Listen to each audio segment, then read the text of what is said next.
কাউকে এতটা আঘাত দেবেন না যাতে সে প্রার্থনায় বসে আপনার কথা মনে করে কেঁদে ফেলে, কারণ তখন বিচারটা মানুষের কাছে নয়, স্রষ্টার কাছে চলে যায়।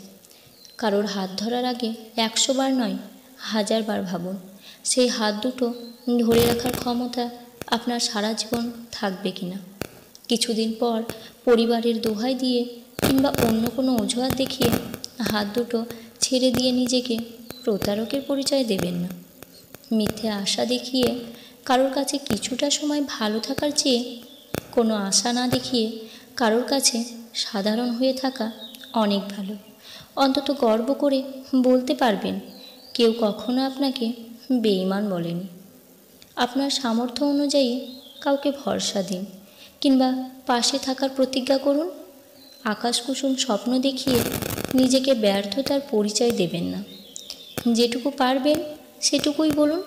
অন্তত দিন শেষে মানুষটা বলতে পারবে আপনি কথা দিয়ে কথা রাখতে জানেন।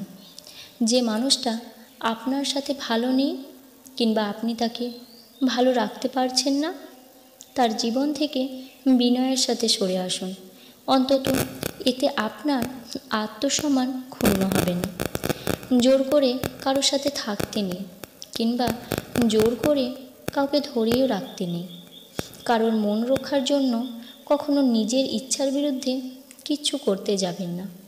আপনি যেটা পারবেন না সেটা ভদ্রতার সাথে বলে দিন আপনার দ্বারা এটা সম্ভব নয়, কারণ নিজের ইচ্ছার বিরুদ্ধে আপনি যেটাই করবেন সেটার ফল কখনো ভালো হবে না। আপনি যেমন থাকুন না কেন সেটা পুরোপুরি আপনার উপর, কিন্তু অন্য কাউকে আঘাত কিংবা মানসিকভাবে কষ্ট দেওয়ার অধিকার আপনার নেই। এমনভাবে বাঁচতে শিখুন যেটা মানুষ আপনার দ্বারা কখনো কষ্ট না পায়। শুধুমাত্র বাহ্যিক দিক দিয়ে নয়, ভেতর দিক থেকেও মানুষ হয়ে বাঁচতে শিখুন।